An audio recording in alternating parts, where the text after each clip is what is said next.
Today I'll be going through 11 important things that I wish I had known before starting Greyzone Warfare, and some of you might still be deciding whether to buy the game or not, which makes this first one extra crucial. From day one, you can play on either the PvP servers or the PvE servers, and as you only have one character, you can swap freely back and forth between these two modes, keeping your progression and gear. This is a significant deviation from most other games in this genre, and there are many people that just want to enjoy the PvE experience and the game world without worrying about being behind in progression at wipes a la Tarkov, not being skilled enough, or just want to chill when gaming with the friends. Even for those of you that love the action and want to fight other players most of the time, given we're in the early stages of early access, if the servers are playing up a bit, you can still experience the game without worrying about losing a PvP fight and subsequently your gear to lag, because you can get your own body back, and I'm pretty sure no one can even loot it in PvE mode from your own faction. Speaking of, if you are sensitive to issues like disconnections and performance and are expecting a fully formed game right now with lots of content, I'd probably advise not to get Greyzone immediately and instead wait until things are a bit more developed. That said, there is a lot of fun to be had right now, especially if you don't mind tasking. This brings us on to number 2, the faction differences. Well, other than location, as each faction is placed in a different corner of the map, and some small variations in the starter towns, there is no difference at all. But this doesn't mean that the choice isn't important. If you're not on the same PMC faction, you can't actually squad up in the menu and join a server together. So it's crucial that if you want to play with friends, you all pick the same one.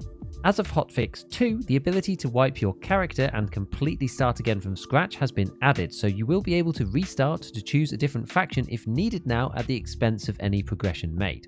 Before we jump into the tips for actually playing, we should have a chat about performance. And this is where most of the complaints about the game on Steam have come from, and to be fair, it is a challenging game to run with decent frames. But as the dust is starting to settle, the broad rule of thumb seems to be, if you have a 30 series and below Nvidia card like me with a 3070 or an AMD card, then use FSR with FrameGen if the input lag isn't too bad.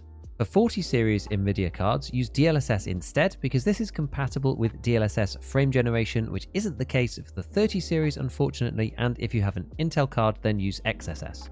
This information came from the CEO and lead dev of another game in the genre, Beautiful Light, and they've been posting a lot of useful stuff on Twitter to help people out with games in Unreal 5 given the current focus on Greyzone performance. I started with about 60 frames and now run at around 90-ish or so with frame generation, but I had to remove any FPS limits that I had set in the Nvidia control panel, otherwise the input latency felt really bad. But this tends to be a bigger problem when I'm streaming on a single PC. So now that we're into the game properly, what is the best way to actually tackle Greyzone Warfare? Although the map is open and you can technically go anywhere, at least that doesn't kill you like the center of the map does, my personal recommendation is to do the quests in the starter town first before you go too far exploring.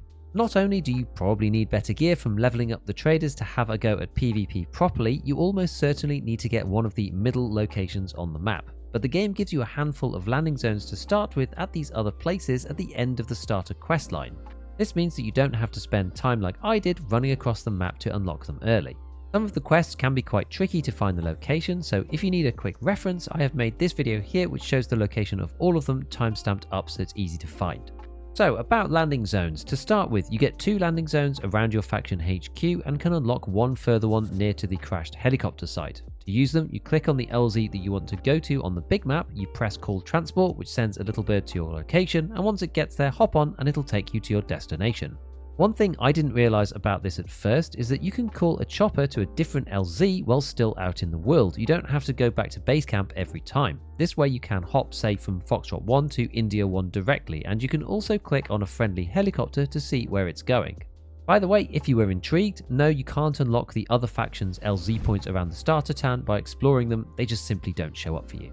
One of the criticisms I had about the game originally was the difference between the small map, which can't be used for anything other than a quick reference and comes up by pressing M, and the big map, which is better, but it's part of the inventory tab system, which makes moving to the big map a little annoying because the game remembers which tab you were on when you were last in there. However, it turns out that holding M instead opens the big map directly, which is way easier. Not only this, but you can get to the inventory specifically as well using the I key. These can't be changed at the moment, so they're in a little bit of an awkward place on the keyboard, but at least you can get straight to the screen you want without having to use the tabs. VoIP is also in the game, but right now the keybind for it is fixed to Z. This can't be changed currently, which I assume will be adjusted very soon because it was editable in the closed test, but for the time being you'll just have to work around the Z key to speak to your non-Discord allies. Many people don't know where it's gone because it's disappeared out of the list of controls because it's not settable now. But if you're really desperate, you could, for example, rebind a mouse button to Z to fix it temporarily until they re-implement something better. Number 8 is a bit of a random one, and especially at the beginning, you'll probably want to spend quite a lot of time in the main base gearing up, looking through the various traders, accepting and completing tasks, and getting used to the UI. On your first journeys out into the world and the starter town, keep an eye out for the yellow ear defenders that spawn on the AI and bring back a pair. These deafen the sounds in base dramatically without having to mess about with your sound levels if you'd rather stay in-game for the whole experience. Oh, I should probably put on some actual earphones. My god, it's so noisy. Here's hoping that we'll eventually get an earplugs hotkey or some sound level adjustments to make it a bit more bearable, because it is kind of annoying hearing helicopters coming to and fro as you're in your inventory sorting stuff out and modifying weapons. Speaking of the traders, you get access to a set of basic stuff right at the beginning. The main weapon here is the M4, and there are two versions that you can buy from Gunny, the stock one and a slightly upgraded version with a polymer stock, an MOE M-Lock handguard and an improved pistol grip. At the beginning, there really isn't a great deal of choice, and until you get access to the first new trader, there's only one foregrip available for the M-Lock handguard, which is the hand stop. Also, make sure that if you buy the upgraded M4 that you change the muzzle brake, as this version only has 5% recoil reduction versus 10% from actually the standard one. Now, you can also get an optic right at the beginning, which is the ACOG, which is available on Gunny at level 1 as well. This fits into the carry handle of the M4 if you don't mind a little bit of height over bore, or alternatively, you can remove the handle, buy an ACOG mount and attach it that way instead. Because it sits lower, this will leave a small part of the front post visible. Not a deal breaker, but you can buy the low profile gas block to prevent this as an option. Outside of the ACOG, you'll be using one of the EOTech holographics most likely. These are all very slightly different in how they look. Firstly, a single red dot, which can sometimes be a bit hard to see in this game. Secondly, a classic circle and dot reticle that is my favorite. And finally, the tan version, which has a circle and 2 dots.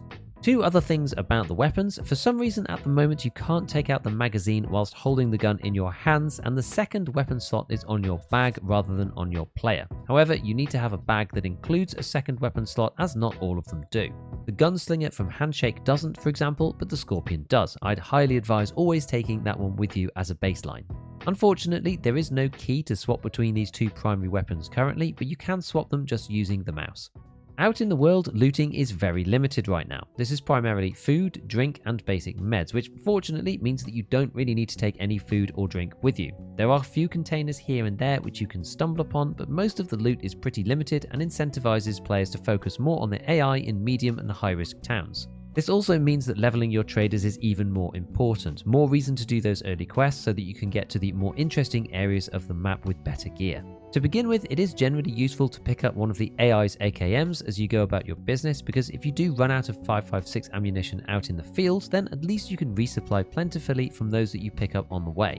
You're not able to mod them until you get to Artisan, however, so using them as your main weapon is a little tougher than the M4, especially on sites. If there are any guns that you do want to keep, remember that the same tricks from Tarkov work here as well, so with the mag and the grip removed, this changes their slot height from 2 to 1. So how is the game for solos versus groups? Coming from a game like Tarkov, some of the benefits of being a solo are still there, such as the low time to kill, which allows you to take down a team quickly, and no teammate UI when in combat. But the fact that Greyzone has an unconscious system where your player can go into a coma after too much blood loss but can be revived by allies, the ability to recover your body when you do die, and real-time teammate tracking on the map gives a few powerful benefits to squadding up. That said, there are often a few friendlies on the map depending on the location, and with both the map and VoIP, it's easy to loosely team up with other people on your faction even if you're playing alone. I personally enjoy the challenge of solo, but the group play that I've done was also really good, and I think for most people the benefits of playing together do outweigh the freedom that comes with being a lone gun, especially given it's so much easier to identify friend and foe in this because of the map. So as I said, I have a full guide with all timestamps for every starter quest in the beginner town, which you can either use entirely from start to finish or just hop in for specific hints where you need them. Otherwise, as usual, a big shout out to all my patrons, and as always, have fun in Lemang.